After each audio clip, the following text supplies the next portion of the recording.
Hey guys, welcome Billionaire Acquisition Mastermind, #1 podcast in the world. I'm gonna run a little negotiation. One second. All right, I'm calling right now. Yeah, I'm here with my partner Gustavo. You already know how it is. Okay.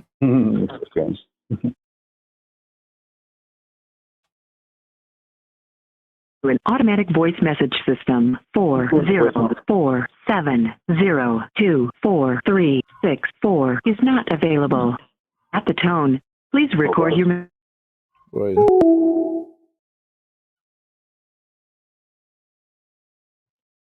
Okay, let's give it a second.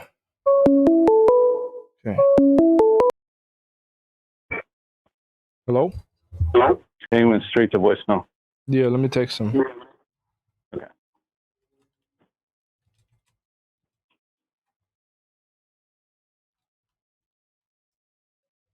Okay. Give him a minute. Should respond fairly quick. And let's get this rolling, man. Hell yeah. Yeah, it should be good. So guys, real quick, just to share with you, the first goal when you book a discovery call is essentially to get a little more understanding regarding the prospect, what they're looking for, what they have in mind. And what we look to do right now is just get financials. Right now, anything from the top of our head is a guess at best, a lie at worst. So we just want to give them a little overview of who we are, what we do, and the way we operate. And after we get financials, we could get a clear picture because, numbers tell a story. So after we analyze that story, we could come back with a structure. So overall, we're just waiting for... Got to establish trust. Right. Got to establish trust. Sometimes it's not even about money. It's more trust than the money. Right, Gustavo? Yeah, they got to know that you could execute. Right. They want to know that they feel comfortable putting the business on your hands. Because if you cannot execute, that's more of a liability from no matter how much they got. Because if you're financing any portion, yes, there's a liability. Because the problem with seller finance is that, okay, how do you guarantee me you paying that over X amount of years, 7 or 10 years? Well, you got to sell the dream. That's why we got a team of experts who's been there and done that. But other than that, got to build perception. Yeah, got to build the trust. Because not only that, they're going to be working with you for a transitory period, either it being 12 to 18 months, and they want to know you're someone they could work with essentially, right? That you're not butting heads. It's about positioning. Yeah, you got to position yourself to be an authority or like an expert to let them know, like, hey, I know what's going on. I've been there, done that, and we can take this thing over and take it to the next level. And so you're going to sell it to us, and you're going to make some extra money, ideally, so that they can carry it. Right, that's the goal. So the reason with seller finance, how they get more money is first, minimize taxes because it's paid out over a series of years instead of a lump sum. It eases. And the second part is the interest that they gain over, the period of time, either it being 4% a year or 5%. I've seen deals, and even Gustavo's seen deals where we're able to pay the guy like $90,000 a year just on interest plus $200K principal. Like, if you can't live on like $300K a year, come on, man. You know what I mean? Plus, like, 1.2 down. That's what looked like with Samantha. So like 1.8 down and like $90K a year plus $200K principal. So like 1.8 down, up front, and the rest was almost $300K a year for the next 10 or 7. It was like $1 million over asking. She was looking for 3. We're offering 4. But hey, and there's another thing I touched on, Gustavo, when I was speaking to these guys, is that there's 2 reasons why someone sells time or money. And, the decision is theirs. Don't force things onto them. We came in with the idea because, she had adopted a kid. She was looking to adopt another one. She was looking to retire. That we saw it was better overall, that seller finance portion, because we could help her on taxes. And she could have this retirement or safety net for the next 10 years, which was great. But she wasn't looking for that. She was looking for money, right? So because we were so fixated on one thing, trying to, be like, hey, we're trying to help you here. She didn't wanted the help. That's how we lost the deal. Yeah. We got mad. We were like, fuck this. But now we know if they want money, you treat it like the pawn shop model. You know, you got a $500 phone, you need $200, and they offer you $220, you take it. You need it, right? So, hey, she didn't. Oh, now that I think about it, she didn't even care about the 40% tax. Like, fuck it, I don't give a fuck. Remember? Yeah, I guess not. Yeah, all these business owners understand too that it's like they're trading short money for long money, like Right. now money or tomorrow money for now money. And this so they our line, understand that. So Gustavo. if you can come in, The right, more you take up front, right. the less you get overall. The less you take up front, the more you get over time. And that's what you got to educate them on. There's different buckets of income, and when you're negotiating, if you understand that there's multiple buckets to negotiate, then you can negotiate much better in the long run. That's why it's good to pregame and have a meeting before you go in and talk to these business owners and study and try to figure out what the best solution is. Because you don't want to go in there and negotiate a bad deal, because you win on the handshake. So you should know exactly how much you're making by the time you shake hands with the business owner. So, I mean, you're going in there and deciding how much your time is worth. So hopefully it's worth a good amount, Exactly. And actually, Josh was sharing this structure that he uses. He makes 3 offers. First offer is in the offer is, there's another thing, the offer is priced based on structure. So the first offer is majority upfront, 80-20.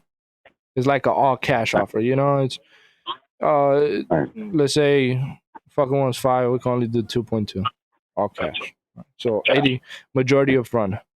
Then 50-50. Josh doesn't use 60-40. 50-50 is really good now that I think about it. 50 down is a good, down. What the hell? So not bad. 50-50 being commercial debt and seller finance, and the difference in how much he could gain over time.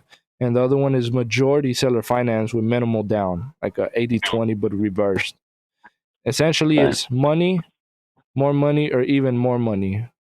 What are you looking for? Yeah.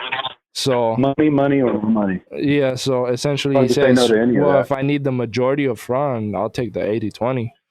If I'm looking at ease on taxes and build a retirement plan, I'll take the 50-50. And if money's not an issue and I see I could get like 3-4 million more than if I was to take everything up front, I just majority seller finance. You just put it out there. What's funny is that all of this comes back to sales. It comes back to closing the deal. Like once you've had a conversation with somebody and they trust you and they want to do business with you, boom, you guys are doing business. Then you negotiate. Once you negotiate, the deal is done. You just got to get it all down on paper. And that's another thing too, is like, as soon as we get done, a little further down the road in this conversation, obviously, we need to get it in writing, and that way people can't back out. They can't wiggle out of it. They can't change their mind. Like, we need to be able to negotiate and close the deal after we have these couple introductory conversations, and then get to that point, obviously. But seller's remorse that would be ideal. It really is, and it's true. That's why a lot of the prepping comes in the initial calls. How do I know you're the right fit for me or my company, right? So you want to get them while they're under the emotion. Yeah, while they're under the emotion, you want to get it locked in. So you send out the LOI, you got 72-hour notice. John, we're looking to move forward. The firms are ready to move forward. Everybody's ready to move forward. Here's the documents. You got 72 hours, and let's get this rolling. Because if he was really motivated, hell yeah, let me sign that and boom, send it over. They get to work, right? That's where the post close comes in. You got to tell them, say, hey, if I just want to ask you real quick, you said yes to everything. I just want to ask you one more time, just because as soon as we submit this paperwork and we get this ball rolling, I just want to make sure that you're not going to back out or that you don't have any sort of reservation. So you said yes all the way up to this point. I just want to make sure you're 100% sure to move forward, because once we get these wheels in motion, we can't really go back. And then they say, no, 100%. I want to do it. I want to sell my business. I want to retire or whatever. Boom. Then that's the post close. You say that so that people don't, because then you can go back on it and you might be able to save it. But it just comes down to, it's a sale. Close the deal. Right. Obviously, if it meets our criteria, and that's why we're always qualifying, disqualifying. Hey, if this is not the right person that we should be talking to, then let's not waste too much time with them, if any time, if at all, right? So, right. Everybody's gonna have a different situation, so it just depends on their situation. Takes him again. Call again. Call again? In 10 Okay, one minutes. second. Yeah, call again. All right. Just texted him again.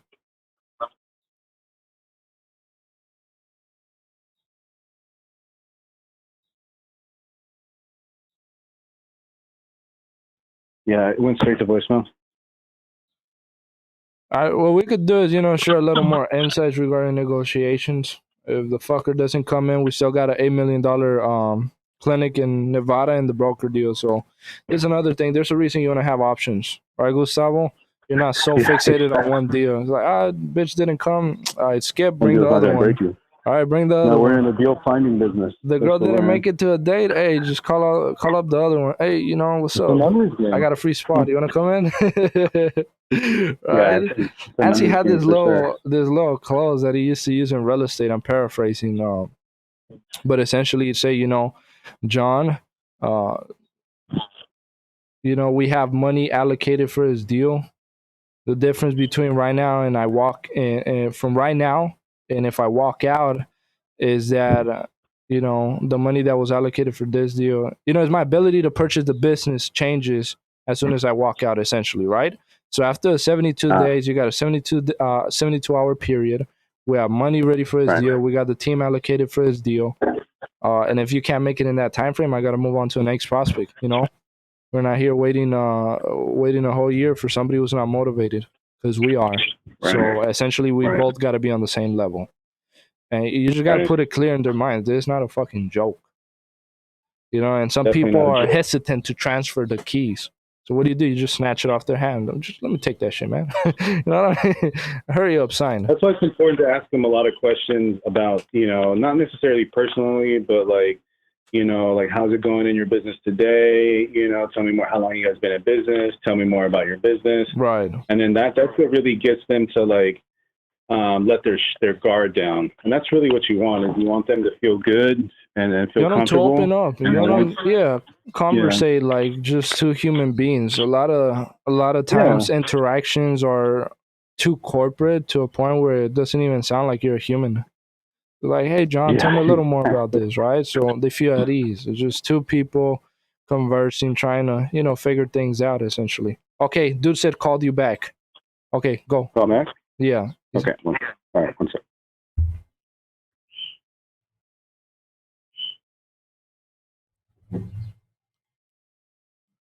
Automatic voice message system 404702436 is not available. I'm gonna hang up At the tone, please.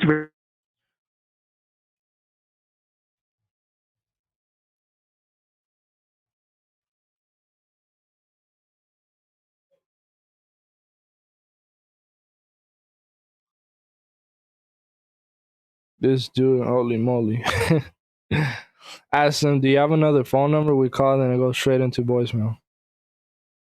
Check your call logs. So, see if the fucker really called.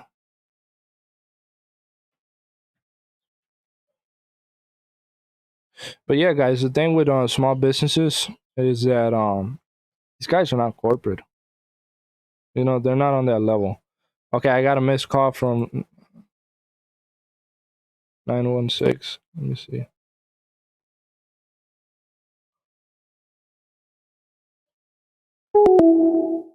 Let me see what's up.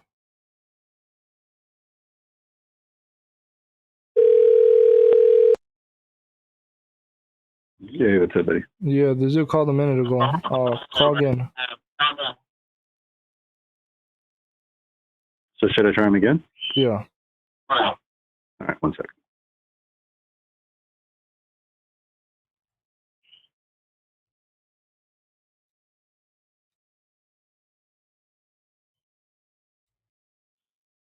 Straight to voicemail. Yeah, he says, I'm calling you. No answer. Just going to voicemail, yeah, directly. Okay, let's do this. Let's hang up and let's just give it a minute. Let the fucker call. He's gonna call you, so then you add me. Okay. Okay, sounds. All right, guys. Okay, this dude called me. Goes into voicemail. What he said.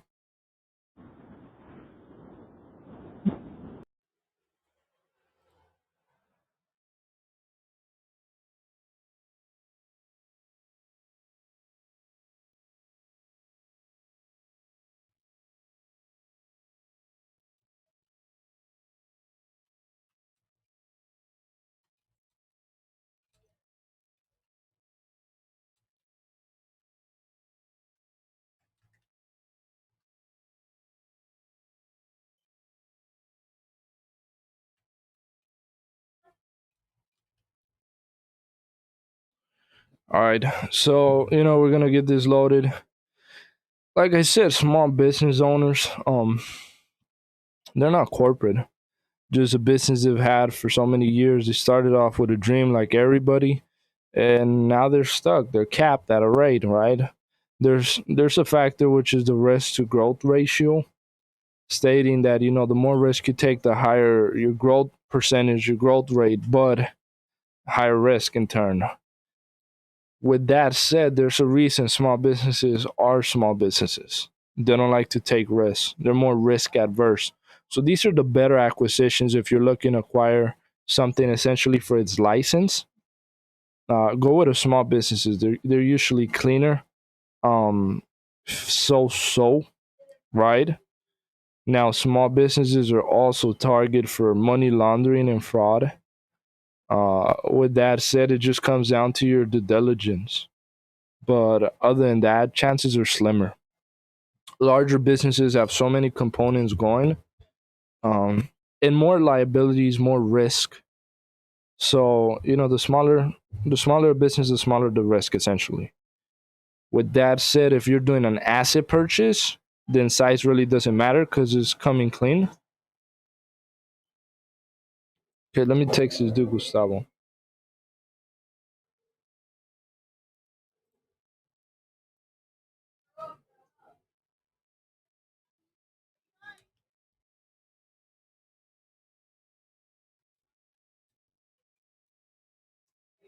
Okay, so this cocksucker was never able to get on the phone. He says he has another meeting. What a joke. I'm gonna just skip on this deal. We're gonna look at the $8 million clinic in Las Vegas. I'll definitely record that one, so I'll keep you posted in regards to that. Take care, guys.